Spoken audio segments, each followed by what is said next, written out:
Welcome back to Super Sentai Review, episode number 38. This is reviewing episodes 41 to 43. The first episode is a focus on Masaru. He is one of the recurring supporting characters of the series, and the whole episode is focused on him.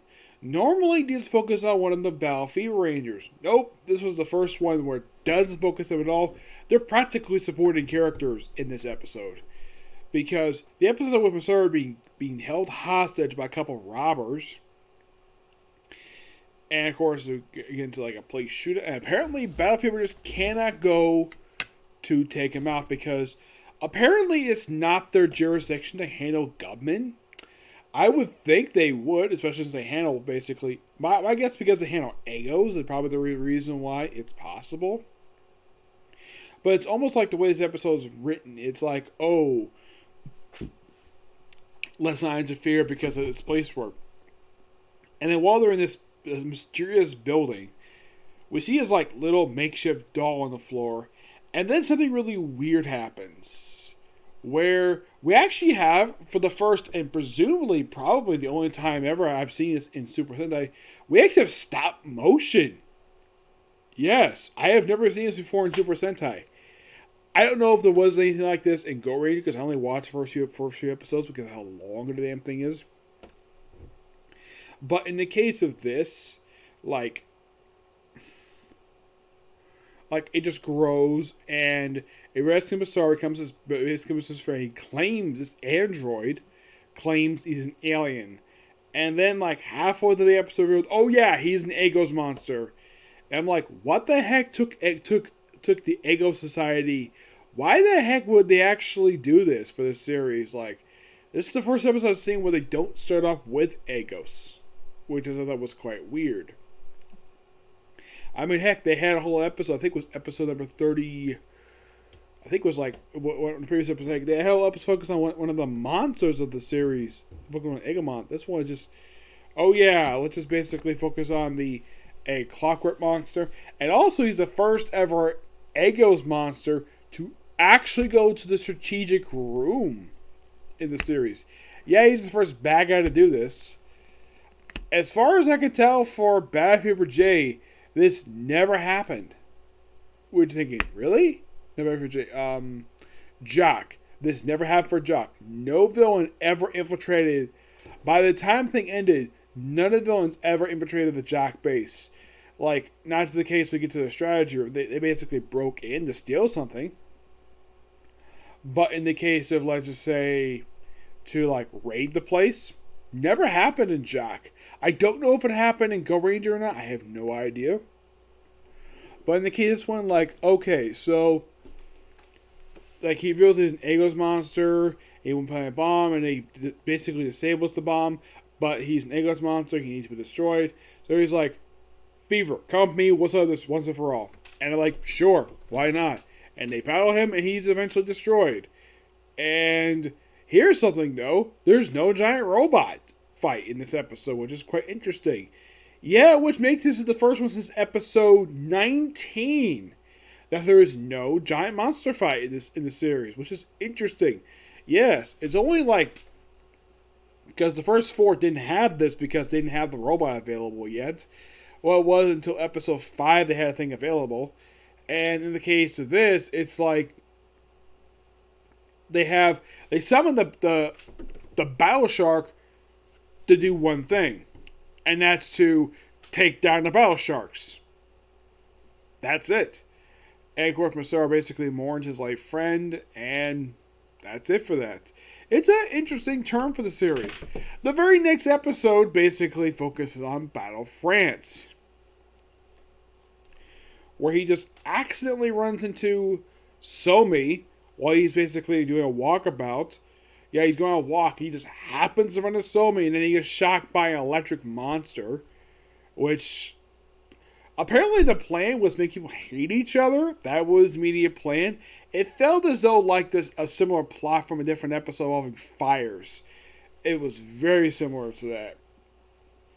And of course, he is accused of being an electric man by these doctors.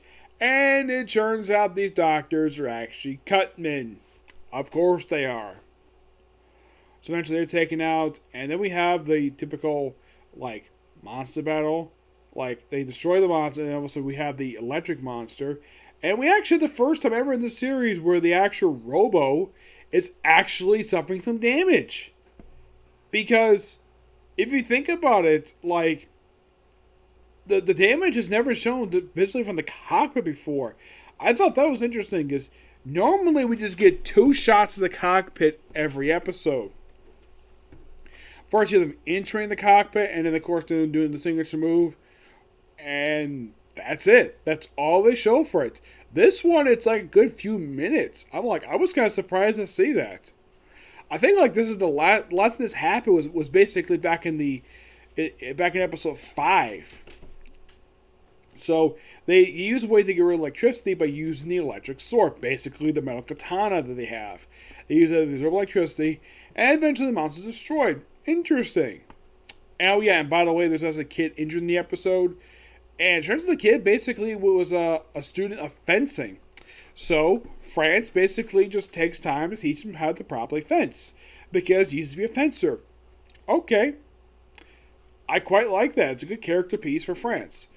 The next episode is, well, one focused on Kenya, where we have this rolling monster. Apparently it took so long to get out of the monster capsule.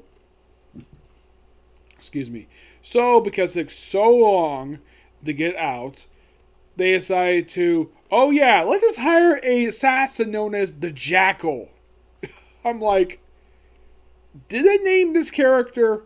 Did they take the character, take the alias from the actual assassin known as the Jackal? From what I've heard, there actually was a person who called himself the Jackal. I think he was a drug crime boss in, I think, Colombia, I think it was.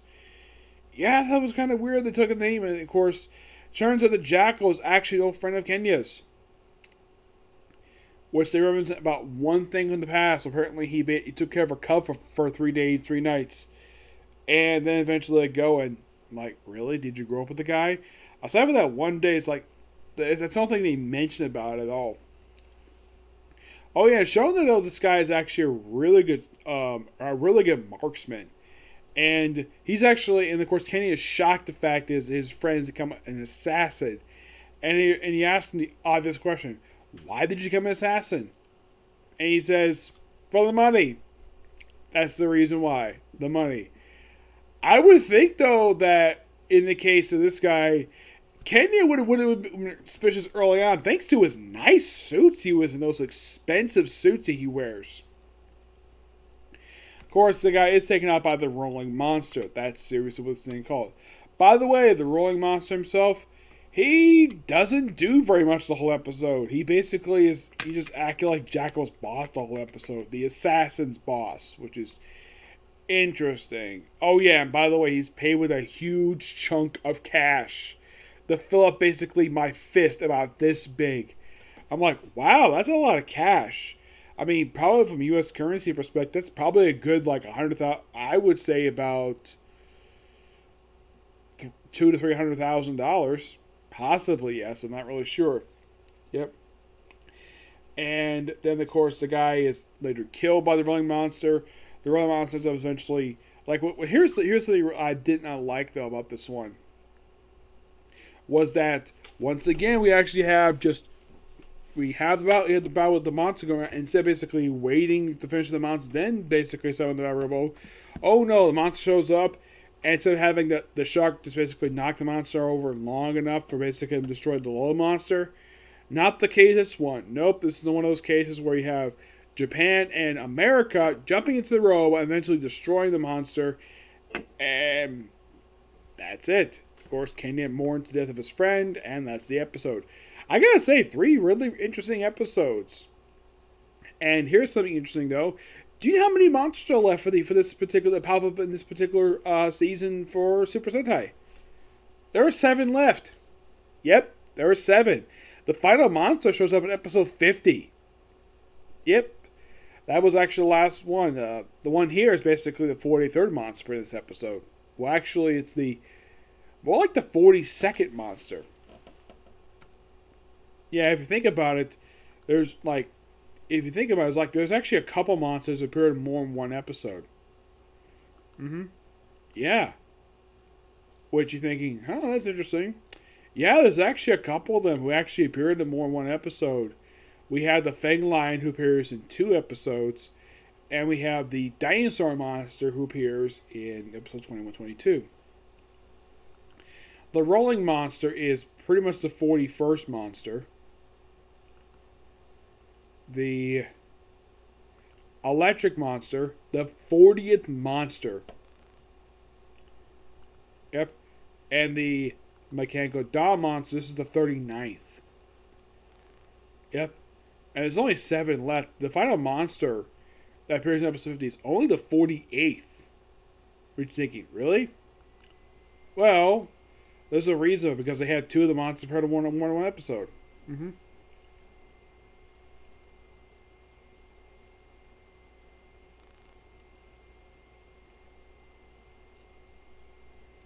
Because he's also by far the only monster they tease early on before they actually show up in the next episode.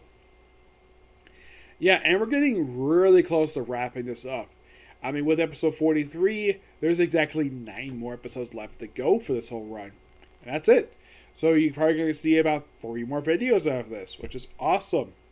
And then we're moving to Dazaman. Don't worry about that, okay? So, yeah, that's it, particular review. Stay tuned for my comment corner soon. In a minute, I want to eat something first, and I'll basically do the review, okay? See you in the video. Bye.